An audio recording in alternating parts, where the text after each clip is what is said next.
Sveiki visi. Video turbūt bus labiausiai tinkamas pradedantiesiems. Dar tik tai, kurie susipirkinėja savo įrankių parką pamažu bedirbdami. Tai vat noriu pasidalinti savo įžvalgom apie Festool Capexą. Pas mane didysis KS 120 rebas. Tai visų pirma, tai norėčiau pradėti nuo lazerių. Kas yra tie lazeriai ir kuom jie yra geresni negu kad šešėlis. Pavyzdžiui, aš kada dirbu, prie stalo dar prieisim. Kada dirbu ir atlikinėju kažkokius tai pjūvius, tai labai patogu yra, kada staklės turi lazerį. Pas Capexą yra du lazeriukai. Vienas iš vienos disko pusės ir kitas iš kitos disko pusės. Kaip sutaupo man daug laiko šitą funkciją.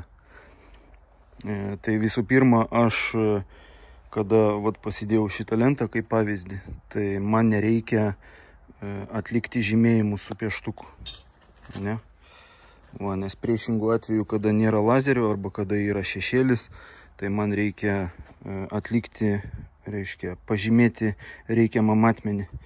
Tai su lazeriu užkabinau metrą už galo ir tiesiog nustačiau, kokį matmenį man reikia. Pastumiu lentą, pavyzdžiui, 70 cm. Ir be žymėjimo metrą patraukiu ir iš karto pjaunu. Lazeris atitinka pjūklą labai tikslus. Svarbu naudoti originalų arba tokį diską, kuris tiksliai atitinka storį. Turiu omeny matmenį. Tai šitoj vietoj labai susitaupo daug laiko. Nereikia žymėti, nereikia, nes paprastai tai gaunasi, kada lazerio nėra, tai turi pasižymėti ir tada nuleisti diską, jeigu nėra iš vis nei pašvietimo, nei lazerio, ir jau nureguliuoti iki atžymos ir tik tada atpjauti. Tai šiuo atveju man nereikia, kaip čia pasakius, judinti to pjūklo. Aš pareguliuoju pagal lazerį ir atlieku pjūvį. Su šešėliais, tiesą sakant, aš nesu dirbęs, bet kada apšvietimas yra įjungtas ir lazeris stovi tokioj pozicijoje, tai gaunasi, kad vis tiek jisai kaip ir savo funkcijos 100% neatlieka, nes pjūklą reikia tiesiog nulenkti tam, kad atitaikyti pagal atžymėjimą. Tai tokie reikalai. Dabar kas liečia pjūklo patvarumą. Tai patvarumas yra 100% ir tikrai už jį garantuoju, todėl kad aš esu meistras ne tas, kuris savo įrankius glosto ir, kažkaip tai ten užsiema kažkokiais tai dalykais, ta prasme, įrankis jisai turi dirbti ir aš darbui jį būtent ir naudoju. Jisai dirba pas mane ir per lietų, ir per sniegą, ir per karštį, ir pjaunu aš visų matmenų medieną, kokią tik tai reikia, tokią ir pjaunu, ir visiškai jo nesaugoju. Nesakau, kad aš jį laužau, bet aš tikrai jo nedaboju kaip, nežinau, kaip lėliuko. Todėl ir garantuoju už šito pjūklo patvarumą. Gaunasi, kokią situaciją aš buvau užgyvenęs su šituo pjūklu, kai galvojau, kad jo gale yra, kaip sakant, nukritus, kad aš jį užlaužiau. Tai iš tikrųjų nieko panašaus. Taip buvo, nes kadangi aš jį pasiėmiau iš serviso prieš kokį mėnesį, man pakeitė visas detalės, dar ir prevenciškai pakeitė, kurias reikia pakeisti. Ir, pasiėmiau aš tą pjūklą iš serviso ir jokių pokyčių nejaučiu. Jisai man kaip neturi tos galios, taip neturi. Skambinu į Festoolį, sakau, nepataisėt man pjūklo, Festoolis sako, viską mes pataisim. Esmė tame, kad Festoolis, servisas būtent, jie išaiškino kokį gedimą. Taip, dalis buvo nusidėvėjusios, jos pakeistos, bet gale negrįžo. Tai jie išaiškino, man netgi niekada nebūčiau pagalvojęs apie tokį dalyką, kad kabeliai yra netvarkingi. Va čia va aš pakeičiau, jisai purvinas yra, bet mažai naudotas tas kabelis, 2,5. Bet iki šiol aš naudojau ilgą kabelį, žodžiu, labai seną. Ir esmė tame, kad būtent dėl kabelio ilgio ir dėl kabelio, kaip sakant, jau susinaudojimo, ta gale krisdavo būtent pjūklui. Tai va, tai turėkit omeny. Žodžiu, tai vat, Festulis išaiškino tokį gedimą, sako, keis kabelius ir tada žiūrėk toliau. Va, tai pakeičiau kabelius ir iš tikrųjų taip ir buvo. O kabeliuką aš naudojau, nu, žodžiu, seną kabelį naudojau, praktiškai jo negalima naudoti, todėl sekantis pirkiniai pas mane ko gero bus visi nauji kabeliai. Nes kai praktika parodė, kad tai kenkia įrankiam. Va, toliau funkcionalumas. Pjūklo funkcionalumas, kuris man labai pasiteisina, pasitvirtina. Tai va šitos atramos, kurias sustumus, gaunasi vientisas korpusas. Nėra kažkokių tai kablių išlindusių ar dar kažkokių tai tokių momentų, kurie, kada nereikia, jie maišo. Taip kad šitas daiktas irgi labai pagelbėja darbe. Kam aš juos dar naudoju, tai pavyzdžiui, kada man reikia atlikti daug pakartotinų pjūvių, ten daleiskim po 30 cm. Nu, tai va šitą aš naudoju kaip matmens palaikymo, kaip čia pasakius, priemonę. Atsireguliuoju tinkamą ilgį ir tiesiog pjaustau be sustojimo tą medieną. Va, tai irgi labai pasitvirtina. Ne tik tai prilaiko trumpesnės detalės, bet ir dar kaip matmens palaikymo, va, toks pagalbininkas gaunasi. Va, jau kaip matot, yra pjūklas pasitrynęs. Žodžiu, vargo jisai pas mane tikrai matęs. Dirbu aš su juo ir per lietų, ir per sniegą, ir per karščius. Nu, esmė tame, kad tikrai naudoju ir, kaip sakant, visiškai nesaugoju. Todėl už kokybę ir įrankio patvarumą aš garantuoju. Va. Toliau, ką aš dar galėčiau pasakyti. Dar vienas svarbus niuansas ir apskritai, kaip aš po tiek metų daėjau. Nu, dirbu aš jau virš 20 metų, o pjūklą nusipirkau gal tik tai prieš kokią, nu, ten prieš porą metų. Tarp kitko, va, lipdukas yra servisu, kada yra aptarnautas pjūklas. Ir gaunasi, kaip aš daėjau. Atrodo, kol tu nepabandai, tai pjūklas toks kaip ir visi tie pjūklai. Bet iš esmės tai labai didelis privalumas, tai yra jo svoris. Va, kadangi pjūklą kiekvieną dieną reikia tampyti iš mikroautobuso ir atgal, turiu omeny į statybvietę ir vėl atgal, tai priejau tokios išvados, kad kam tos papildomus kilogramus tampyti, jeigu galima jų netampyti. Va. Tai greičiausia, kad pradedantieji meistrai nelabai to supras, bet aš jums labai rekomenduoju atkreipti dėmesį į įrankių svorį, ypač tokio tipo įrankių, kurie yra pakankamai sunkus ir atima tikrai daug energijos. Ne tai, kad kiekvieną dieną, bet per 10 metų ten tos, net nežinau, kiek tenais tas skirtumas yra, nu, tarkim, 5 kg, tai va 10 metų kam tos bereikalingus 5 kg tampyti, vien tik tai dėl to, kad ten sutaupyti kelius šimtus eurų nuo kainų skirtumo. Plius, kas liečia kainą, tai Capeksas, aišku, yra pats brangiausias rinkoje, turbūt, brangesnių pjūklų nėra, bet visa tai yra ne tik tai pjūklo kaina. Tai pavyzdžiui, servisai ir aptarnavimai. Tai servisas įvyko jau pagal praktiką, galiu pasakyti, tiksliai neatsimenu, bet kelios dienos ten, 3 gal dienos ar kažkas tokio. Nu, kad, žodžiu, sutvarkė man tą pjūklą mygam. Va, tai reiškia, kad aš likau, kaip čia pasakius, ant savo bėgių, ant savo darbinių bėgių. Tai vienas dalykas, tai yra servisas, kitas dalykas yra garantijos. Garantijos nuo vagystės. Žodžiu, aš pasidalinsiu informaciją, aprašymais ir jūs galite pasigilinti daugiau į visus tos momentus. Bet pirmas toksai dalykas, kuris man yra labai svarbus, tai yra servisas. Žodžiu, kad man tą pjūklą iš serviso sugrąžintų pataisytą kuo greičiau. Ta, ką Festool kompanija ir padarė. Va, dabar toliau apie ergonomiką ir funkcionalumą. Tai svoris yra didelis privalumas, kampų reguliavimas.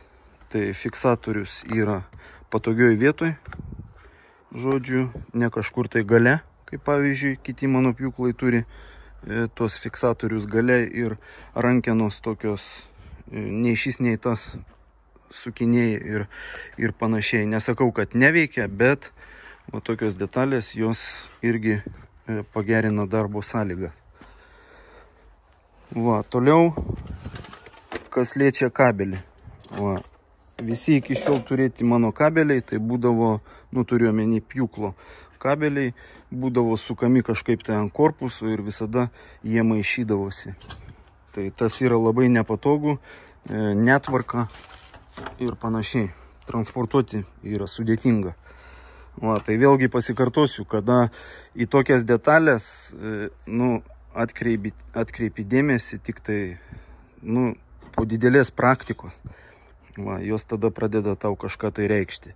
Va, todėl visi pradedantieji meistrai, ten kas dirba po 2, po 3 ar po 5 metus, tai aš jums labai rekomenduoju atkreipti dėmesį į visus tos niuansus, kuriuos aš jums dabar ir dėstau.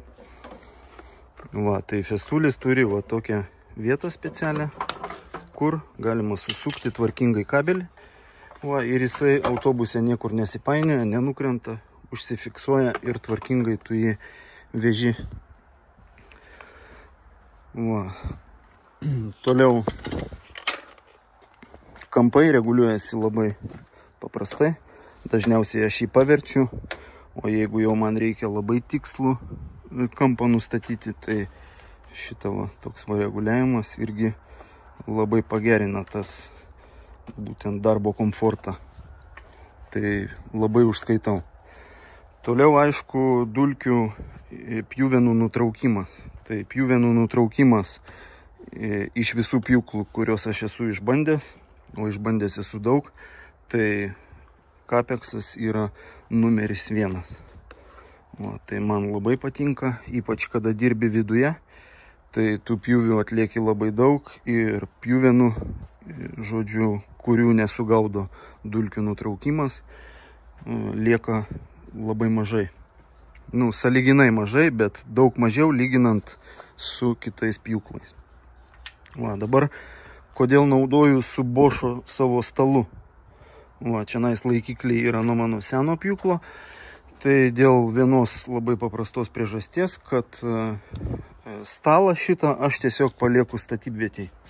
Va, jisai yra pigus stalas, žodžiu, niekam nereikalingas ir vėlgi tam, kad sutaupyti laiką ir energiją, tai priejau tokios išvados, kad stalą tiesiog geriau palikti, negu kad jį tampyti kiekvieną dieną pirmyn atgal.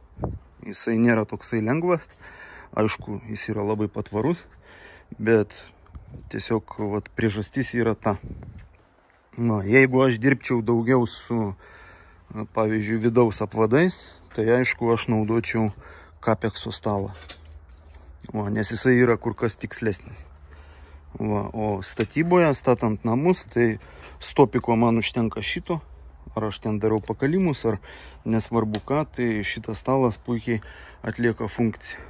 Ir kas svarbiausia, kad man nereikia jo tampyti. Va, toliau, ką žinau, pliusai yra tokie. Tai šitą pjūklą aš tikrai užskaitau. Va, nekartosiu apie tas žalias dalis, kurios atlieka savo, kaip sakant, kiekviena žalia dalis, mygtukas ar suktukas atlieka savo funkciją. Tai, tiesiog pilnas internetas apie tai informacijos. Žodžiu, dabar tiesiog aš apžvelgiu jį kaip naudotojas, kuris naudoja tą pjūklą kiekvieną dieną. kada reikia kažkokius tai sukirtimus daryti, tai irgi yra ta pagrindinė funkcija, kuri leidžia neperpjauti medienos ruošinio iki pat galo. Tai irgi labai patogus dalykas. Kokius darbus aš atlieku su juo? Tai aš atlieku su juo visus pagrindinius darbus. Tai yra kažkokių tai santvarų gamyba, tai yra statramščių pjaustymas, kai kada saramų konstravimas. Nu, žodžiu, KEM 5, 195 aš galiu atlikti visus pjūvius. Taip pat galiu papjaustyti kiliukų, jeigu man reikia. Labai patogu. Apvadų pjaustymą, kada atlikinėju, tai šitos atramos labai pasiteisina aukštos, nes kadangi jos yra aukštos. Dažniausiai statyboj, kada statau namą, tai aš jas iš viso nuimu. Vat štai tokie, draugai, reikalai. Turbūt, kad esminiai momentai yra išdėstyti. Vėlgi pasikartosiu, kas esate paieškose rinkoje pjūklo, tai nepagailėkit pinigų. Čia aš pasakoju ne dėl reklamos, todėl, ta prasme, vienas kitas pjūklas ar bus parduotas daugiau ar mažiau, bet esmė tame, dėl jūsų pačių komforto ir darbo sąlygų aš rekomenduoju išleisti daugiau pinigų ir dirbti, aš nežinau, kiek jisai man tarnaus, bet čia turbūt, kad, neįsivaizduoju, nebus kažkokio tai klaidinimo, turbūt, jeigu aš pasakysiu, kad įrankis yra perkamas gyvenimui. Va tokie reikalai. Nes vis tiek, ar anksčiau ar vėliau, jūs daeisite iki to, kad pas kiekvieną atsiras kapeksas. 100% garantuoju. Va, aš nesakau, kad devoltai, makytos ir taip toliau yra blogi pjūklai, bet vat pranašumai yra akivaizdus Festool kapekso. Dar yra toksai sumanimas, kodėl šita rankena stovi tiesiai virš disko. Tai kad kada yra atliekami pjūviai, tai pavyzdžiui, kada rankenos stovi šonuose, tai atseit kažkiek tai tu paverti tą korpusą ir tie pjūviai gaunasi ne visiškai tikslus. Tai aš savo praktikoje to nepastebėjau, jeigu kas pastebėjot, pakomentuokit. Bet esmė kapekso sumanimas yra, kad spaudimas būtų tolygus tiesiai virš pjūklo. Todėl rankena stovi taip. Pradžioje aš galvodavau, kad tai bus nepatogu, bet pripratimo reikalas. Ir dabar aš jau net nejaučiu, kad jisai kažkaip tai kitaip pasileidžia, ar dar kažką, tai ar jo rankena kažkaip netaip stovi. Tokie reikalai. Ačiū uždėmesį, lauksiu komentarų. Dar kartą pabrėšiu. Nemėtykit pinigų pigiems daiktams, kaip sakant. Taip, tai yra smagu sutaupyti ant įrankių. Bet ar anksčiau ar vėliau, po visos tos kelionės, kada įrankiai yra vis perkami ir atnaujinami ir vis kažkas tai ne taip, tai galų gale daeini iki tokių įrankių kaip Festool Capex, žodžiu, ir vis tiek jisai atsiranda. Tai aišku, visą tai aš taikau tiems meistrams, kurie planuoja dirbti, užsiimti šiuo amatu 20-30 metų ir panašiai. Tas, kas dirbs kelis metus, aišku, nepajaus nei skirtumo, nei apskritai, nei prasmės. Ačiū uždėmesį, iki kitų video, spauskit laikus, dalinkitės ir komentuokit.